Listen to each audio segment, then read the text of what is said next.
세계보건기구에서 지금 임상을 실시하겠다고 한 이 선정된 세 가지 약물은 다 항바이러스제가 아니라 이 항염증 효과가 있는 이쪽에 초점을 맞춘 약물이라고 보시면 되겠습니다.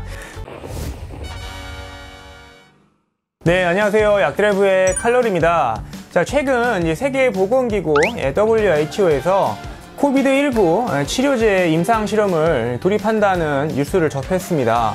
백신도 물론 중요하지만 치료제 개발도 굉장히 중요하겠죠. 그래서 3종의 물질을 선정을 해서 임상 실험을 진행한다고 발표를 한 건데, 보통 우리가 코비드19 코로나 바이러스 치료제라 하면 항생제처럼 항바이러스제를 생각하기 쉽습니다. 그러니까 바이러스를 억제하는 그런 약물을 개발하는구나 라고 생각할 수 있지만, 지금 선정된 이 세 가지 약은 항바이러스제가 아닙니다. 그래서 오늘은 이 약물에 대해서 간단하게 좀 살펴보는 시간을 갖도록 하겠는데요. 이 세 가지 약물은 바로 알테스네이트, 이메티닙, 마지막으로 인플릭시맵입니다. 첫 번째 알테스네이트는 이제 항말라리아 치료제고요. 이메티닙은 항암제고요.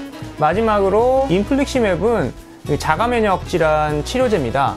얼핏 보면 이게 좀 항바이러스제랑은 좀 거리가 있어 보이는 약물들인데 이걸로 코로나 바이러스 치료를 한다고? 이렇게 좀 갸우뚱할 수가 있죠. 우선 이 코비드19, 그러니까 코로나 바이러스 치료에 크게 두 가지 전략을 좀 살펴볼 수가 있는데요.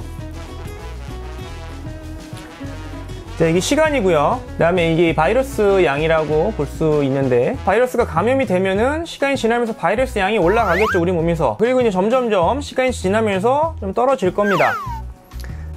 그래서 사람마다 뭐 증상이 좀 나타날 수도 있고요, 아니면 무증상으로 그냥 넘어가는 경우들도 있죠. 그래서 보통 한 이쯤부터는 이제 우리 몸에 염증이 생깁니다. 염증이 심해져서 폐 기능이 상실되기도 하고요. 호흡곤란 같은 증상이 오죠. 바이러스가 이게 올라가는 이 시점부터는 우리가 이제 PCR 검사를 하면은 우리 몸에서 바이러스가 검출이 되겠죠.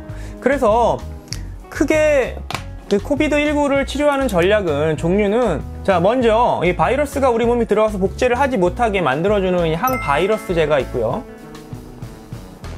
두 번째로, 이미 바이러스가 복제가 다 돼서 우리 몸에 어떤 염증을 유발한다고 했지 않습니까?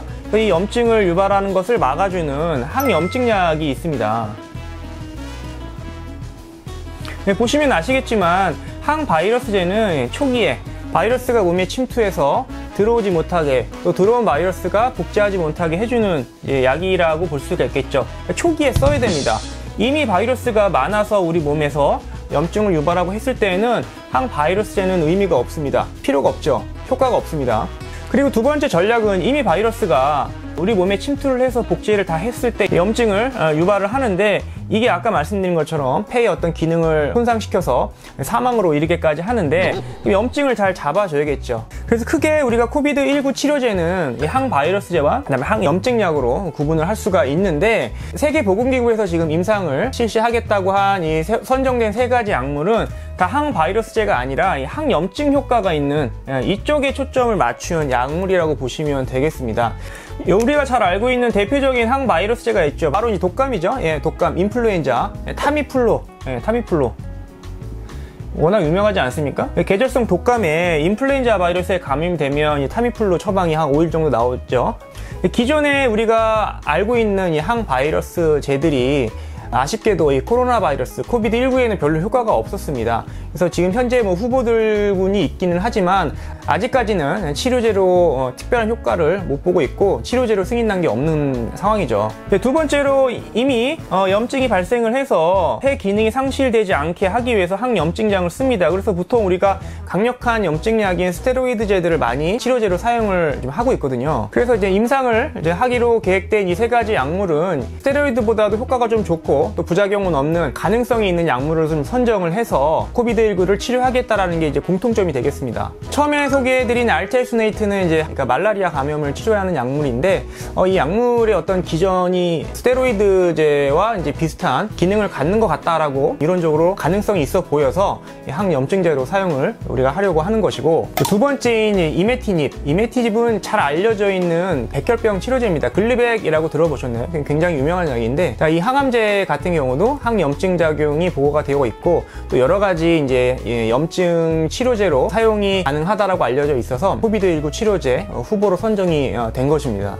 마지막으로 이제 인플릭시맵은 자가 면역 질환에 사용하는 약물이고요. 대표적으로 류마티스 관절염에 사용하는 약물입니다. 그러니까 류마티스 관절염, 염증이지 않습니까? 그래서 이제 여기 사용하는 이제 인플릭시맵이 강력한 이제 항염증 작용이 있기 때문에 이 세 가지 약물에 이제 선정이 된 것이고 코비드19 치료제로 또 기대를 할 수가 있는 것이죠. 네, 물론 백신도 중요하고 또 이제 항바이러스제 개발을 해서 초기에 잘 잡는 것도 중요합니다만 일단 감염이 돼서 폐기능 상실이나 호흡곤란이나 이제 이런 걸로 사망에 이르지 않게 하는 그런 치료 전략도 굉장히 중요할 수가 있겠죠. 그래서 세계보건기구에서 발표한 약물은 기존에 사용하고 있는 약물 중에 항염증 작용이 강력히 있는 것들을 선정을 해서 임상실험을 진행한다고 볼 수가 있습니다. 코비드19 치료제에 대한 관심도 뜨거운 게 사실이죠. 네, 그런 소식에 따라서 주가가 막 오르락내리락 하기도 하죠. 그만큼 여러 사람의 관심을 갖고 있는데 최근 세계보건기구에서 임상실험을 진행한다라는 소식을 저도 접해서 이런 약물이 어떤 약인지 대략 좀 살펴보는 시간을 가졌습니다. 네, 감사합니다.